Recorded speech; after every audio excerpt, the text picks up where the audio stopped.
Alright guys, so I couldn't wait until October to talk about the Halloween franchise, and since the new one's coming out and since the trailer came out a month ago or so, I've been in such a Halloween mood that I can't wait. I literally can't, because I've just been eagerly wanting to watch these movies again, and I watch them yearly. Every year I've watched them on Halloween in October. And man, I just could not wait, and I had to watch these movies again. And I just watched the first one, and I wrote 2 pages of notes, so I am completely ready to talk about this. And I hope that I'm not going to talk about this movie in verbatim in terms of like saying every scene of the movie, and I think I'm going to do that. So bear with me, but I want to talk about everything about this movie that I love, and I wrote down notes for almost every scene.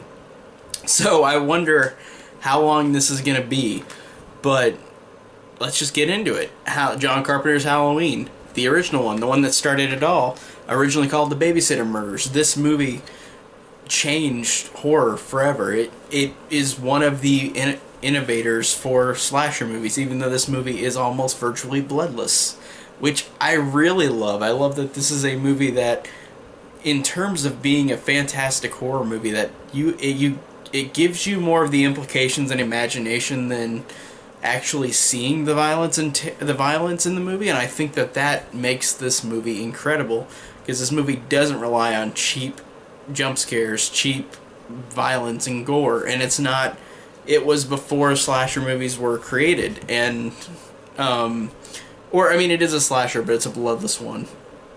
It's not like Friday the 13th, or Friday the 13th started that trend and because Friday the 13th was a ripoff of this movie, blatantly, and they made that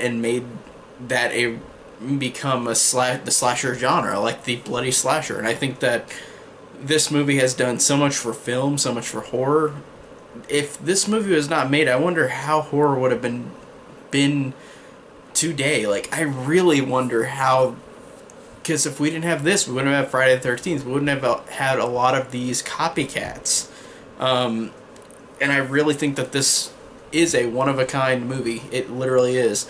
With John Carpenter, one of the best horror directors, a really great director, and I've seen, I guess, about 75% of his work. There's a few I haven't seen, but I've seen a majority of his movies, and for better or worse, he usually, no matter what, does a good job or a great job or a fantastic job, like this movie or The Thing. He's a fantastic director that always, no matter what, I feel like his stuff is still watchable. And I haven't seen Ghost of Mars, which I've heard is god-awful, just by the critic rating, by the people who I've talked to said it's terrible, so I don't know, I'll see if I think that it's terrible. But, like I said, let's go into Halloween. I love the fact that I'll bring up the score first, because the movie opens up with the opening theme and the opening credits. Incredible. And I'm going to say incredible like a million times in this video, but the score is absolutely incredible. One of the most haunting pieces of music I've ever heard. In terms of a horror score, this is one of the absolute best, one of the tops. There are not many horror scores that I can think of that overtake this one. There are a lot of ones that are fantastic as well, like, say, the theme from Suspiria or Psycho. Like, Psycho, I think, is equal to this, but, like, there's so many horror scores that I feel like this is one of the best scores in horror, and I don't think that it's definitely one of the most frightening scores. Like, the way John Carpenter plays it, he does a fantastic job with this. This score is completely one of those most memorable scores I've ever heard, and I think it just is one of the best horror scores. So starting out with that, the score is fantastic. And after that, I'm going to talk about the cinematography. The cinematography by Dean Cundey. He makes this movie really work incredibly well with the lighting, with the shadows, with the darkness, with the daylight scenes. With every scene in this movie, it looks incredible. It looks fantastic. every scene in this movie gives off such a beautiful look to it. No matter if it's in the day, no matter if it's in the night, it always gives off such a fantastic look to it. And it works incredibly well whenever you see Michael Myers in the daytime or in the nighttime. And him coming out of the shadows, him hiding in the shadows, a shot of just him behind something. It works incredibly well. And Dean Cundey, who is incredible in this movie. Like, he's an incredible cinematographer anyways, but God, it's so incredible. And this movie and Halloween 2 are the only ones that, to me, have scared... Well, I guess you could say Halloween 6 as well. I guess those three are the only ones that have truly creepy cinematography, but Halloween 6 is not the same as 1 and 2 in terms of cinematography. That has some really good cinematography, really solid, really underrated cinematography for 6, but this one, the first two movies, no movie has ever looked different than the first, or never looked the same as the first two Halloween movies. Every one of these sequels, kind of excluding 6, kind of not, but like, they mostly have more of a polished look to them. They don't look like the first two movies. And even the new one that's coming out does not look like a Dean Cundey type of cinematography. It doesn't... It looks fine. It looks fine for a modern day horror movie, but like, the new Halloween doesn't look anything like this one. And that kind of stinks. I don't know. And maybe I might change my mind if I see the new movie and think, oh, the cinematography actually looks really good. But from the trailers, it didn't seem like it looked like anything new or anything to talk about in terms of the cinematography for the new one. But Dean Cundey just is fantastic with the cinematography. Like I said, with all those points, that it works so well in how it looks, how everything is utilized in the light and in the darkness. It is incredible. He's just like, it's one of the most beautiful, some of the most beautiful cinematography in a movie, in a horror movie I've ever seen. And then starting with the movie itself, the opening credits, with John Carpenter's fantastic score, with showing the credits while showing this pumpkin, and over the course of these credits, it zooms in on this pumpkin. It doesn't do like Halloween 2 where it goes inside the pumpkin, but in this one it just goes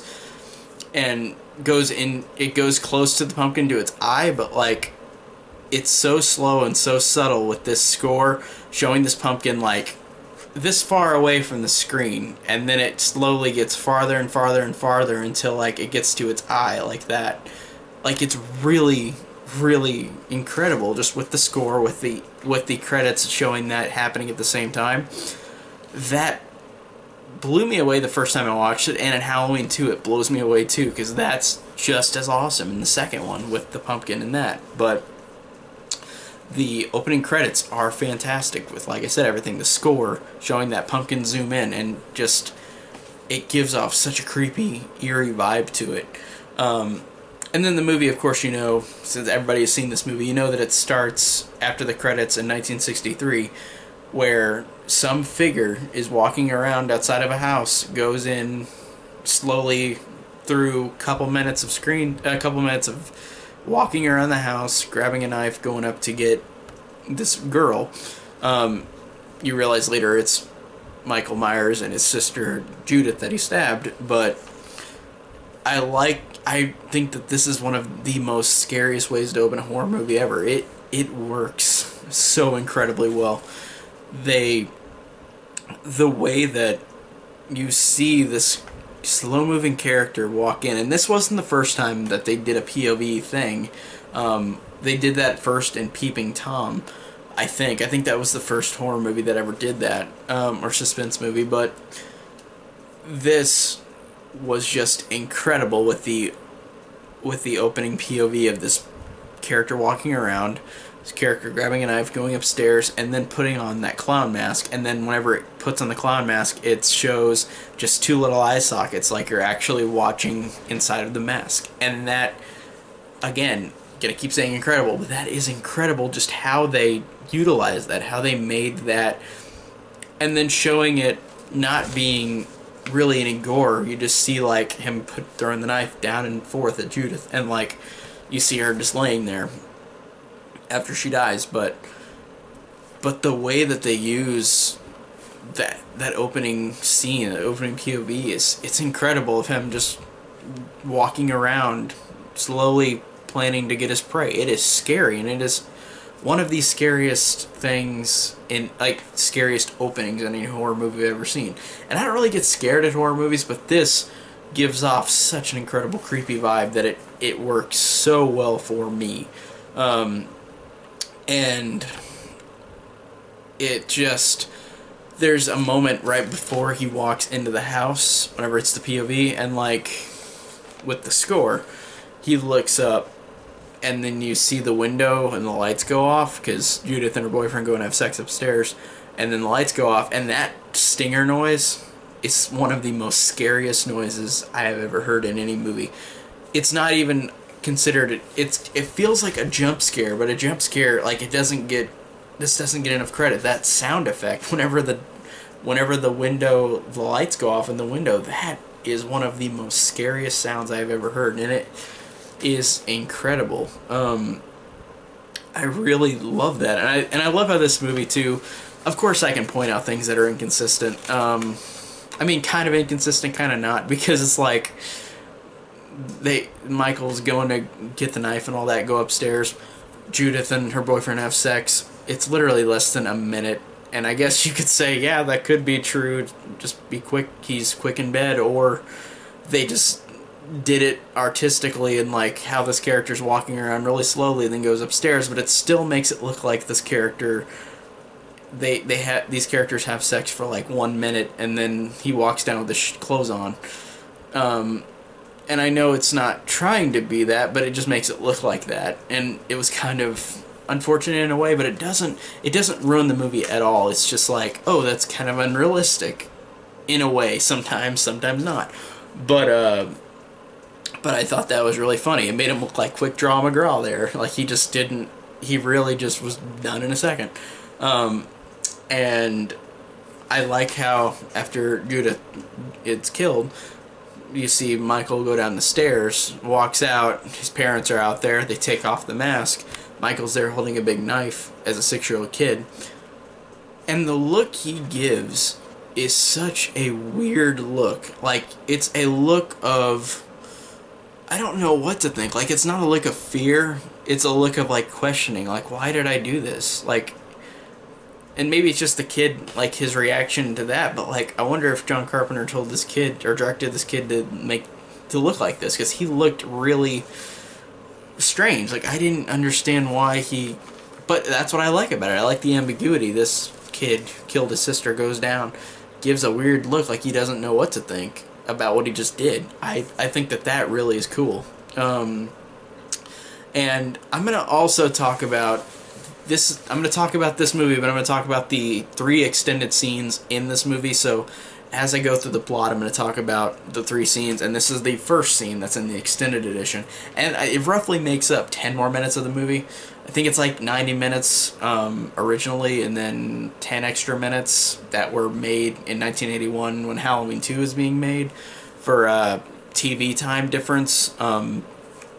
So I'm going to go to the first extended scene from the TV version, which is about Sam Loomis talking to these court members about how he's saying Michael Myers is dangerous. Like, you should not let him out. He's the most dangerous patient I've ever dealt with. His comatose state is a way of him saying that he's hiding the fact that he's going to do something. He is going to do something crazy. And I love the fact that nobody believes him. Like, these court members are like, Dr. Loomis, he has done nothing wrong. He is just comatose. He has nothing wrong with him. And I just love the fact that Dr. Loomis doesn't believe it. And that actually is a good scene that works well, even if it's not in the theatrical version, but it works really well to have this character, to have Loomis, who already is weary of Michael and knows how dangerous he is. It makes a great scene to have him go and to these court members and say, like, you are going to regret this if you let him out. And I love how they still say no, and he's going to be moved. And then I like how whenever Loomis leaves, he goes into Michael's room, and Michael's like, I don't know how old, like 14, 15, and like he goes in there and says like, you fooled them, haven't you, Michael? And then you look, it shows a shot of Michael just staring out the window, no response, of course. And then he says, but not me, you haven't fooled me. And then it cuts away from that scene. But that's a great first extended scene. I really enjoyed that. It really actually adds to the movie. It makes the movie, like, these extended scenes weren't added, I feel, for padding. Like, I felt like that actually works in the movie and makes the movie more, like, you see more of Loomis and why he has completely lost it with how he knows what Michael's going to do. He knows how crazy he is, and he's the most dangerous patient I ever worked with. So I really love that. That's a great scene. But it goes, after that extended scene, it goes to 1978, and now, current time in the movie, where the whole movie will be after this, and where Loomis and Marion Chambers, who had introduced, and they go and are going to transfer Michael now, 15 years later. And the thing I like about this scene is that you get introduced to Marion, and then you get her and Loomis's talk about how him being moved, and Loomis does have kind of a response from what happened in that extended scene in the courtroom, where like he says like that it's the law, we have to do this, I was forced to do this, I'm gonna have to move him. But he already knows that something's going to happen. And I love that how Loomis just immediately knows. But I really thought that it was great showing him and Marion they're going to transfer him themselves. But of course, they get up there and then all the patients are out. And Marion's like, what are all the patients doing out here? Like, why would they let them walk around? And then, of course, you see that great shot of, like, the upside of the car, where, like, you see somebody in, like, a suit jump up onto the car, and then it's Michael, of course, but he grabs Marion from, like, the window and pulls her face up like this, and then she pulls the window up and then goes into the other corner of the car and just sits there, and then you see like a shot of his hand like up in the air, and then bam, like it just slams into the car window, and then it just breaks open. And I like that it scares her so much that she just jumps out, and then he leaves, and Loomis and Marion are left there while he takes the car and drives away, and Loomis just says, the evil is gone, it's gone from here. Which I thought just really worked. That was really cool. But then, of course, you get to meet Laurie, which Laurie Strode is such a great character in all of these movies. All, I guess you could say one she's not great in because she's not in it much, and of course Jamie Lee Curtis was obligated to be in Resurrection, but still, most of these movies that Laurie Strode is in, I think she is awesome. She is such a cool character. One of the first real final girls in a horror movie, and she's one of the people that made the name Final Girl, and the Scream Queen. Like, she literally, this is what she is known for, and there's nothing else. Maybe I guess you could say a Fish Called Wanda or True Lies that like she is remembered a lot in, but this is what she is remembered for out of everything I think that she's ever done. This is what started her career. That new movie she's going to be in, the new Halloween movie, is a way for her to maybe say her goodbyes. I don't know if she'll live or die in that movie, but in this movie itself, in the first Halloween movie, Laurie Strode, just because of Jamie Lee Curtis's performance, which is really genuine and really great, and because of this character and how she's written is great. And I like the fact that this character fights back, and it's not. And that, of course, became something in horror movies after this that became a common thing, where, like, the final girl would fight back against the killer. But in this movie, this character is just so likable and so interesting and so well-written and such a great final girl that, like, if you didn't get any other movies, I think it's fine with this. Like, she's just great. Even though she's great in a lot of the other Halloween movies she's in, but still, in this, she's really fantastic, and I like the fact she is the final girl. She is the virgin girl, the one who doesn't do all the bad things, except for she smokes weed, so that's what I don't get, John Carpenter.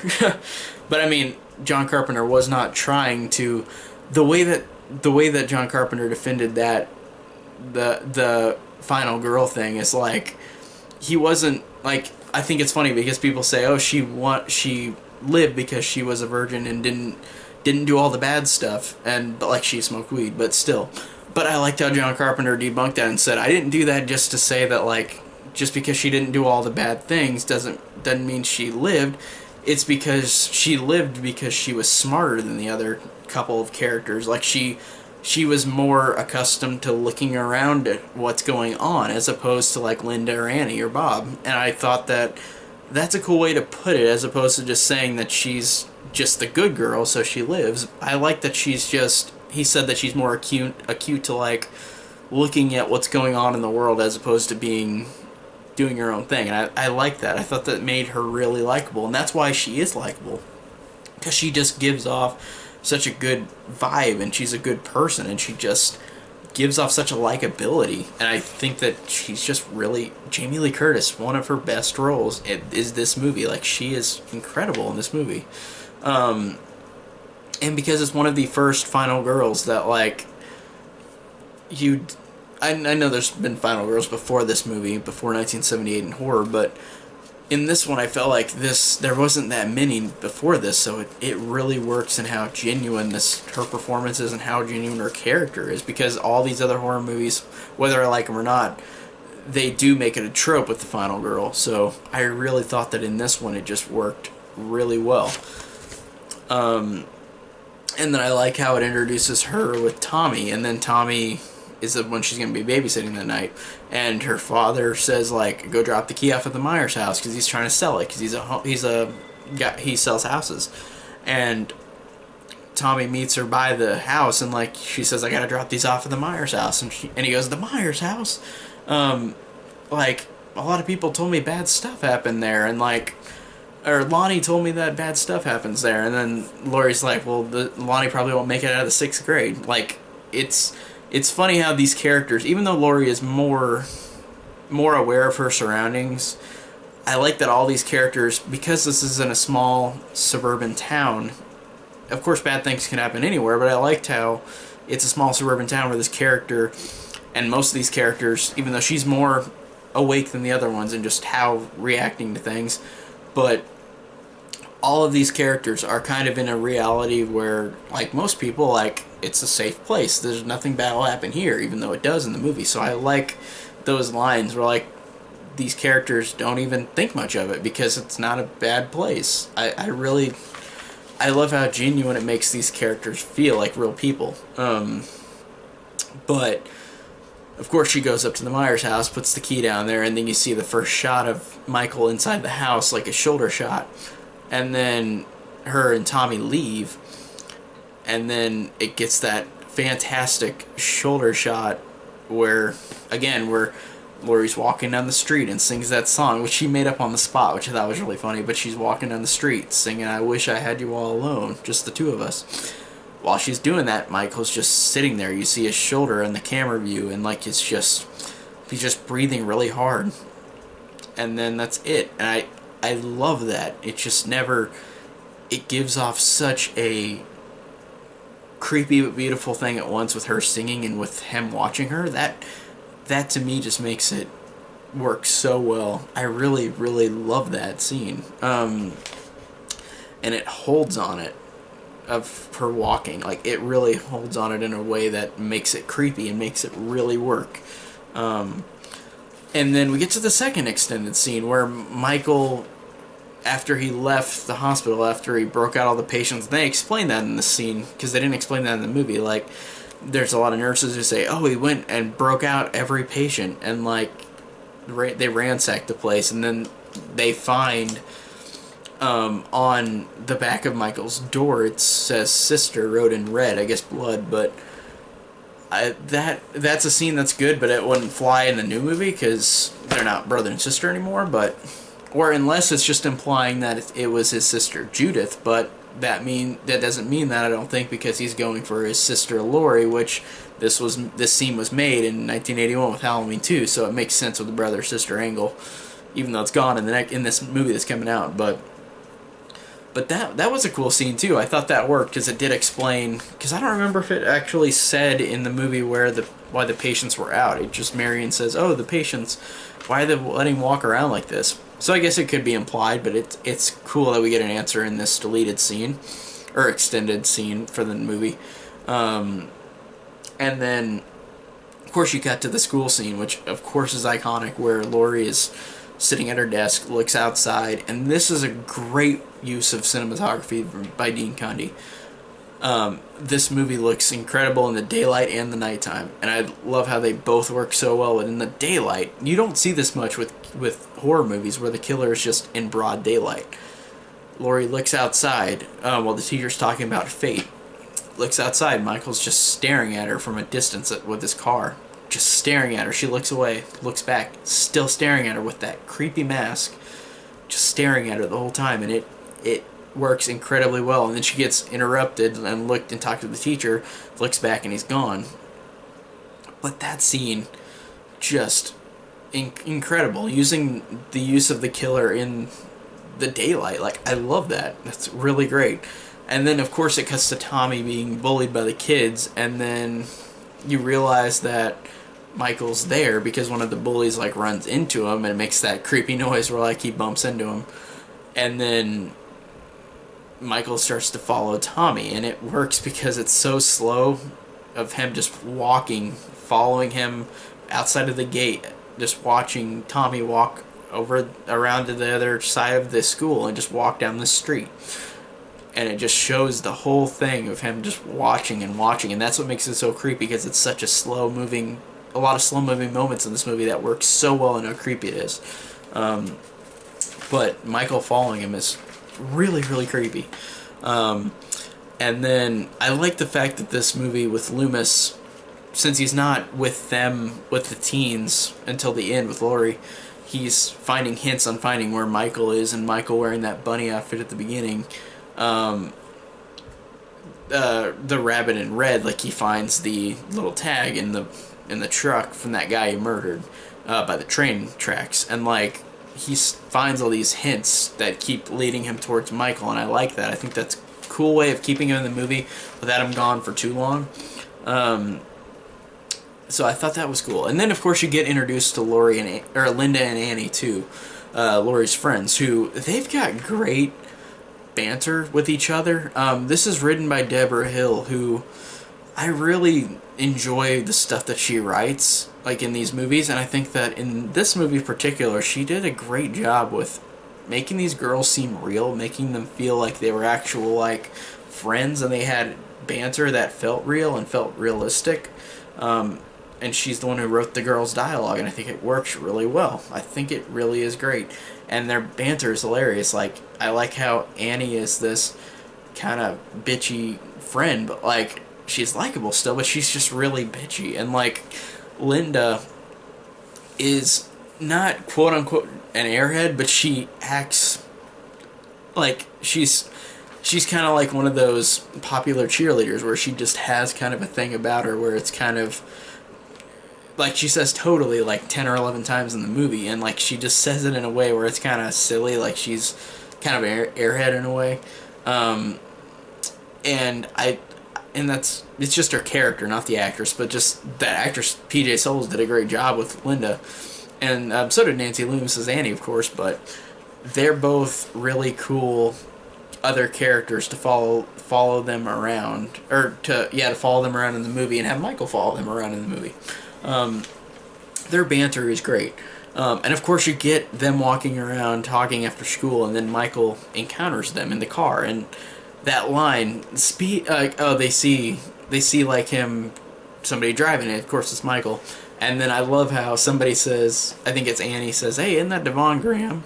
And then Laurie, just scared, says, "I don't think so," because you saw Michael earlier. And then I like how Linda just says, "I think he's cute," and then like that's a funny moment, like, to ease the tension, but then of course the tension builds because Michael stops in the car after Annie says, "Hey, jerk, speed kills," and then he just slams on his brakes and then sits there for a second, but then drives away, because I wonder why he did that. I wonder why he didn't just kill him, but you wouldn't have had a whole movie, but still, I wonder logically why he did that. But maybe it's not supposed to give logic. It's this character is just a wild card, Michael Myers. So, but I really love that's incredible scene as well. And I liked how after Linda goes home, when they're walking around, then Laurie sees Michael in the bushes, and then he walks behind the bushes while Annie's looking down like in her purse or something, and then Annie's like, or Laurie's like, Annie, look, and she's like, look where?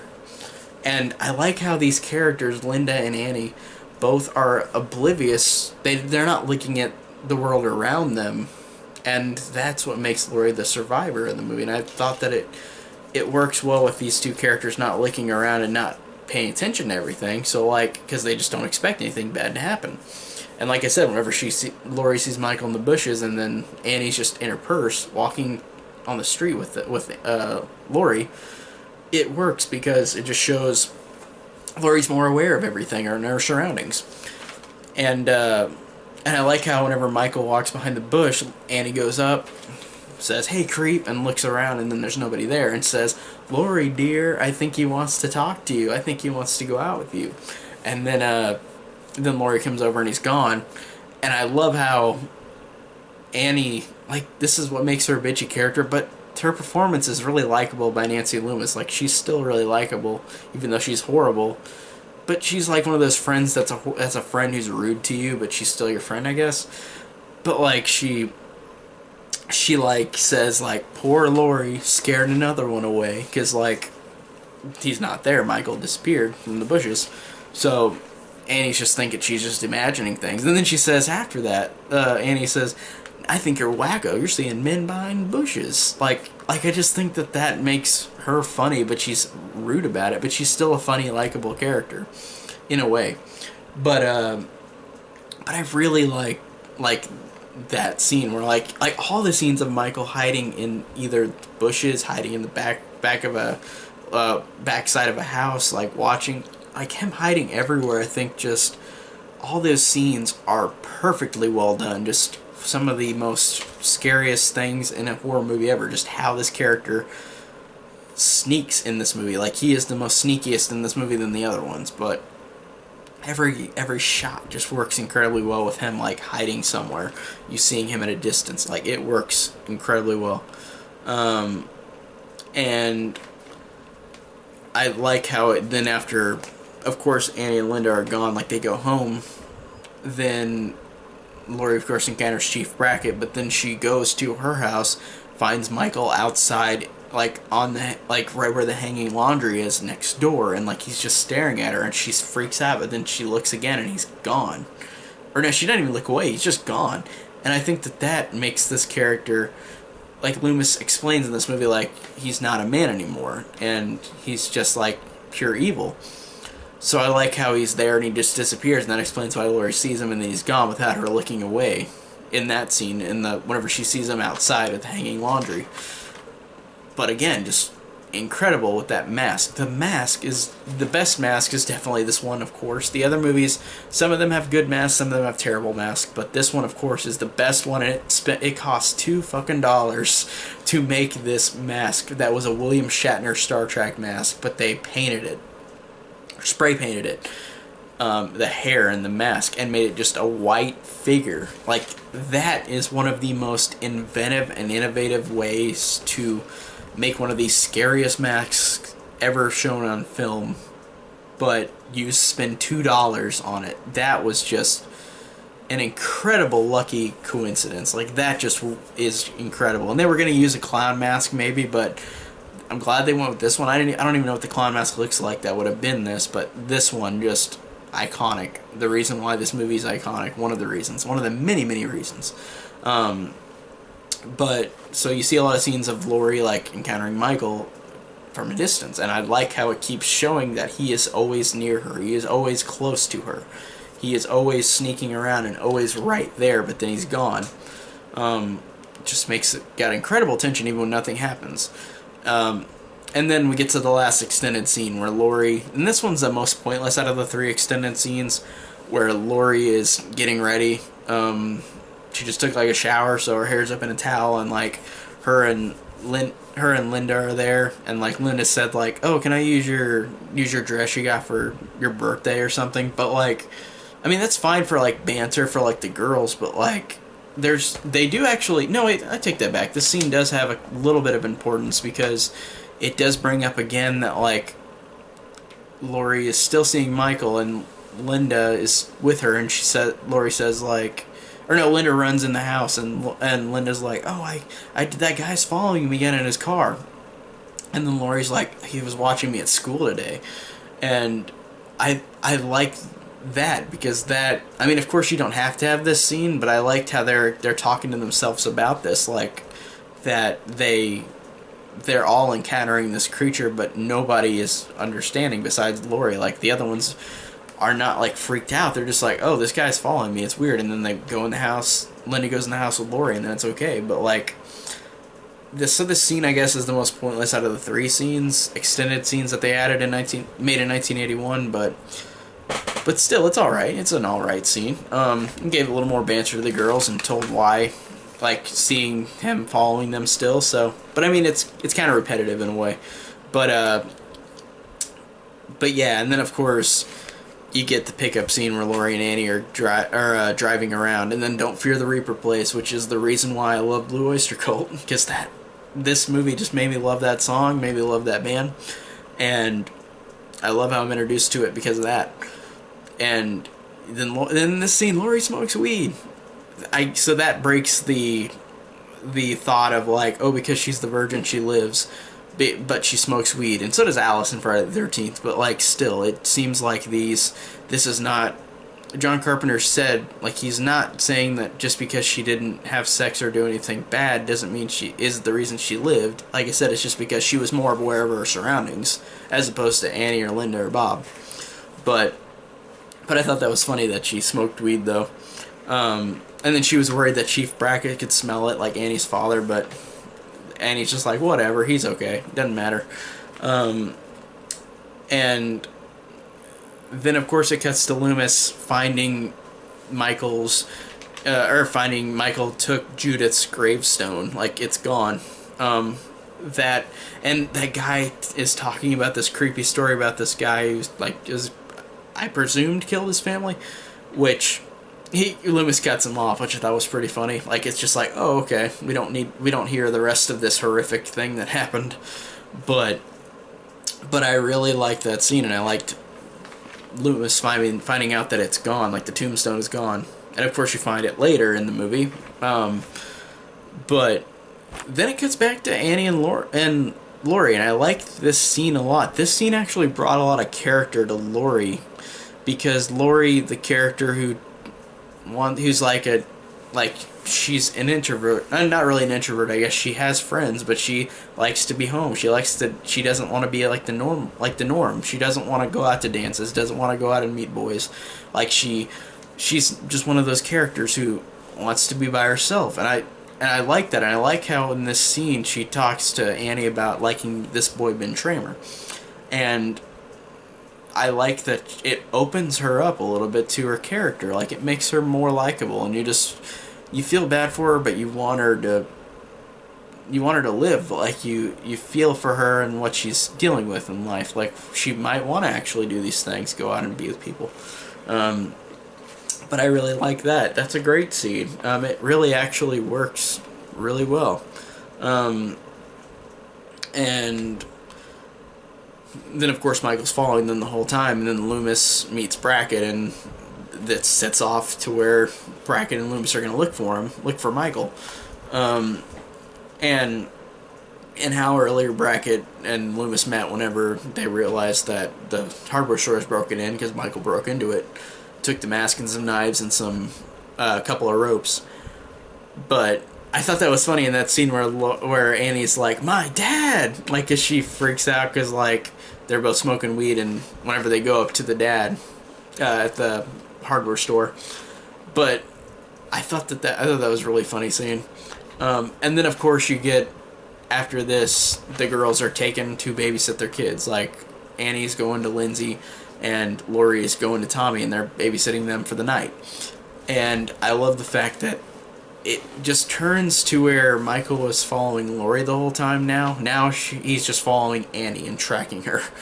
And it's just really scary. And I like the fact that he's always watching her outside. And whenever she's talking on the phone. And then she goes out into the laundry room.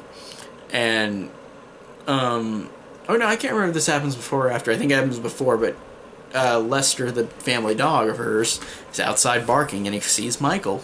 And then I like the fact that it's funny because it eases the tension, but it still is scary, where Annie says, because she hears Lester barking, like, Lindsay, go get that dog, make him be quiet. And, like, then you hear him whimpering, and Annie's like, oh, never mind, he must have found a hot date. And then it cuts to Michael, like you just see, like, his legs shot in the dog's legs, but, like, he kills the dog. And I liked how Annie said that humorous line, like, he must have found a hot date, but then it shows the scary repercussions of what's actually happening to the dog. So I really thought that was cool. That really works. And then it goes where it cuts between Laurie and Annie, but I like the fact that it has Annie in the laundry room, which is one of the most creepiest ways of utilizing that mask of Michael Myers in this movie, where Annie is in the laundry room. From the back side of the laundry room, there's a door, and like you see, the door slightly opens. Michael's just standing there, dead center, not moving. That's incredible, just incredibly scary. And then whenever Annie's on the other side of the laundry room because she's stuck, she screams, Lindsay, let me out. And then you see Michael on the other side just like turning his head, staring at her like a cat gonna get a mouse, like he's watching his prey. That is terrifying. Just really works incredibly well. And then, of course, like I said, it cuts from Annie to Laurie, and Laurie is talking to Tommy because Tommy was bullied earlier, and they said, like, the boogeyman's gonna get you, like, to Tommy. So Tommy's worried about the boogeyman, and then Laurie tries to sit him straight and go and say, like, oh, the boogeyman isn't real. People are just making up ways to make you scared. And then I like how Tommy, this kid, immediately is like, but I saw the boogeyman. I don't care. I actually saw him. Like, he doesn't care what she says. Like, he believes that he saw the boogeyman. He saw something that is going to get them. And I love the fact that as the movie goes on, Tommy keeps seeing him outside too. Just watching him like do things outside of the other house down the street where Lindsay and Annie are, and then eventually Linda and Bob are.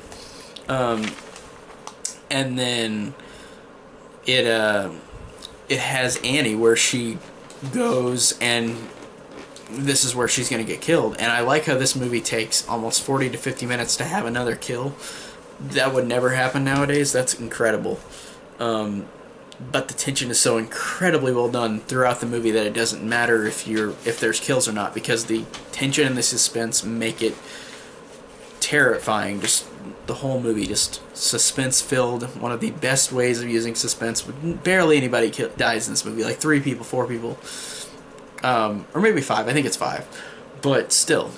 So Annie goes, and I like the fact that like I said, this is the time she dies, but it's been like 40-50 minutes since the beginning of the movie, so it's a good time between both kills. And I like the fact that you see Annie having to try to open her car to get Paul, but then, like, door's locked. Goes inside, sings to herself, goes back outside with the keys, just opens the door, doesn't even put the keys in the slot, sits down in her car, just stops whistling and singing, just looks to herself, and the windows are suddenly, like, not frost over them, but they're fogged over. And then, of course, that fantastic jump scare, which is a great jump scare, where Michael jumps out from the back of the car, but he doesn't do it in a stupid way. He just slowly moves up, grips her. You see the view from the outside of the car where she's screaming, and, like, Michael slits her throat, and, like, that is incredibly well done. Like, incredibly scary, incredibly well done. It works so well. And then, of course, it goes to Lyndon and Bob. And I like the fact that then they're the targets. They're being watched. Laurie is not a part of being watched now, like she was at the beginning of the movie, but now it's going for Annie, then going for Bob and Linda. And Bob and Linda, who don't have the decency to like they go to this house that Annie was supposed to be at, and then Laurie's watching Lindsay, and so then there's nobody in the house, and they go and have sex at this house for these people that they're babysitting for, and leave beer cans and like all their clothes on the floor, and I'm like, wow, okay, that's really fucking rude of you. But I like the fact that Michael just, even in the room while they're having sex, he's just, you see a shadow while they're having sex, like walking around. That is incredible. It's like Jaws, or like a cat to a mouse. Like, it is, it's always so near to them, but to get them, but it's always so far away, because it takes so long to build up to kill them, and I love that.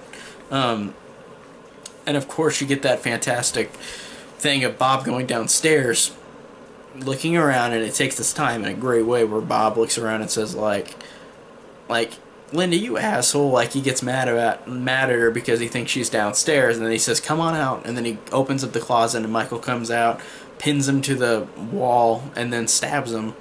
Bloodless, by the way, which again is incredible. Just the shot of him standing up, like tilted up in the air with the knife right there, and then Michael's right here just rocking his head back and forth, like watching, like it's like a creation that he made, like, or he's a little kid.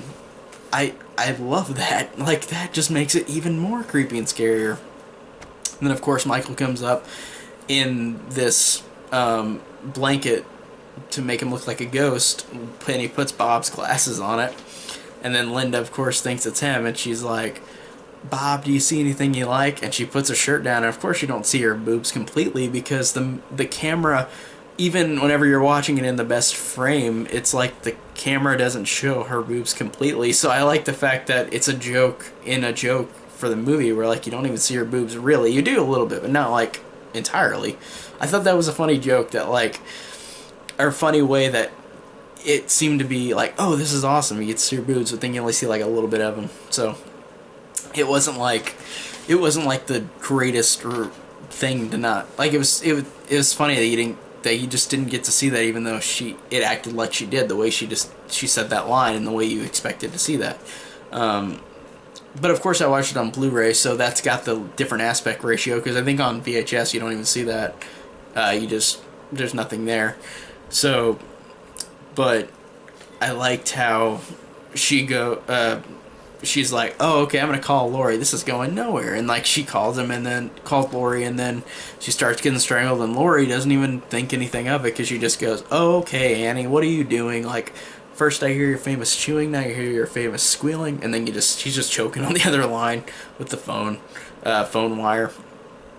But I like the fact that Laurie says like, Annie, are you there, Annie? And like you see Michael, and he just puts the phone up to his face and just listens.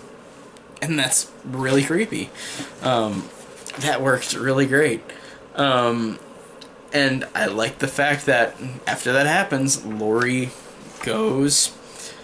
She has, like, Tommy and Lindsay have fallen asleep, so she goes to the other house, which is fantastic in how we spend 2.5 minutes maybe, of Laurie literally just walking from the house that she's in to the house where everybody's killed at upstairs, and it takes 2 or more minutes for her to just walk down the street.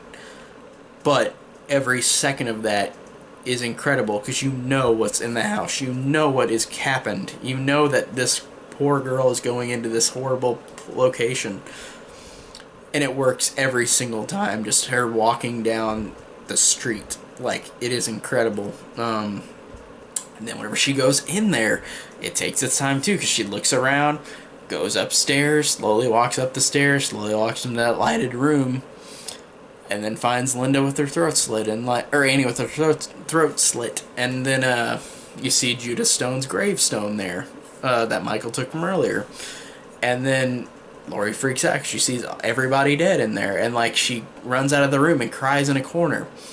And this is the best shot in the whole movie, where she's crying in the corner, and in the darkness they use a light dimmer where like she's right here crying, and then Michael slowly out of the darkness just comes out slowly, like this slowly, and moves out and like cuts her shoulder, and like she falls down the stairs.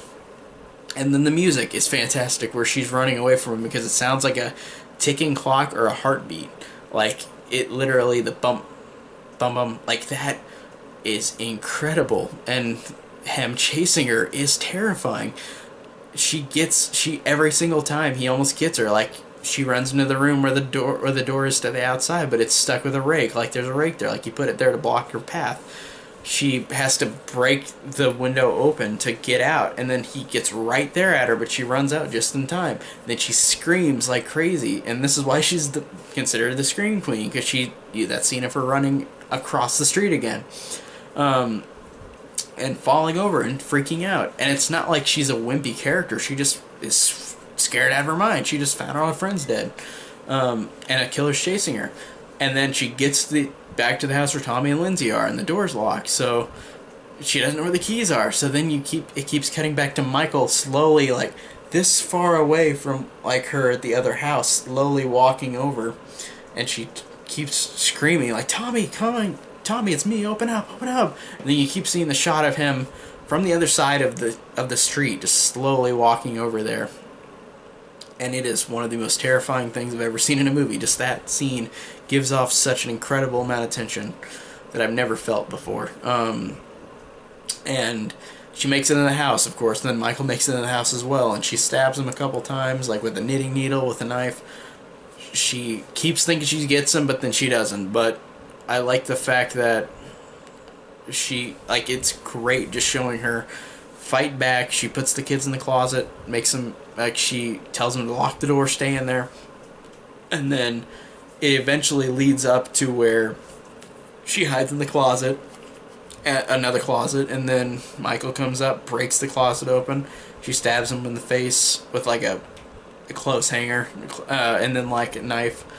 And then, of course, Loomis finally finds out where his car is, that from the beginning of the movie, and goes in, finds Michael, almost strangling Laurie to death after she stabbed him. And can't believe I forgot to mention this, but after she gets out of the closet and Michael's there, the scene where he's sitting down, just slowly turns back up, turns around, and looks at her. Like, that's one of the most iconic things in any horror movie I've ever seen, too.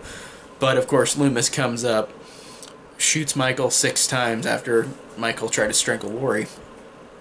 And then he falls out the balcony. Falls down on the ground. It looks like he's dead. Loomis goes and looks, and Michael's just gone. And this works incredible for just being one movie. If there were no other sequels, this would have worked incredibly well, like if no other sequels were ever made, even though I do like a lot of the sequels. But Loomis just looks around. He's gone. You hear Michael's breathing. It cuts to all different locations that have been in the movie, in both houses, in the houses that Annie and Laurie and Linda have been in, and then the Myers house that he lived in, while breathing is heard. So it's implied that he's just anywhere. He's the personification of evil.